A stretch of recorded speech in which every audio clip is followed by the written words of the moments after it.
शहर हैदराबाद के Malakpet metro station पर अचानक आग लगने से 5 मोटरसाइकिलें मुकम्मल तौर पर जल गई।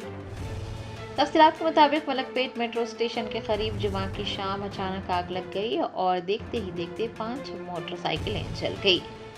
आग लगने की वजह से मेट्रो स्टेशन पर गहरे धुएं के बादल छाए रहे और मेट्रो स्टेशन के आसपास भी कशीदगी पैदा हो गई।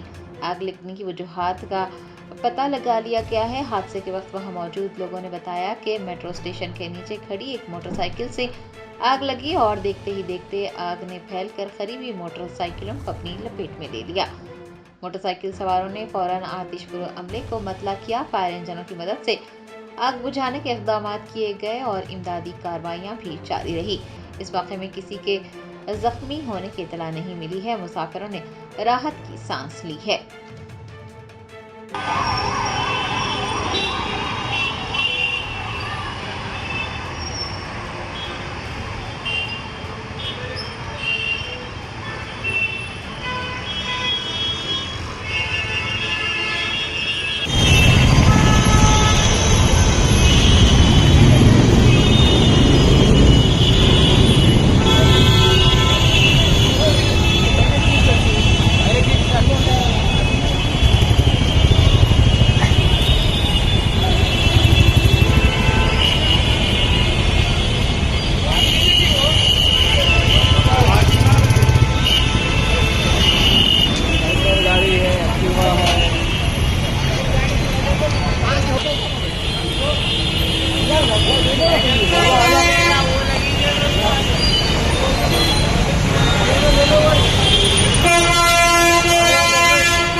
Germanton super speciality hospital national award winner doctor Mir Jawad Jar Khan, German trained senior orthopaedic surgeon and director, माहिर डॉक्टर्स डॉक्टर वासिफ आजम और doctor Bharavi Chanduri, senior cardiologist और दीगर डॉक्टर्स नुमाया खिदमत अंजाम दे रहे हैं। Robotic surgery, advance cath lab, MRI, operation theatre, ICU, 2D ultrasound जैसी सहूलियात से आरास्ता कॉर्पोरेट लेवल हॉस्पिटल। वाजबी फीस में हर मर्ज से शिफायाबी के लिए Germanton super speciality hospital, Attapur.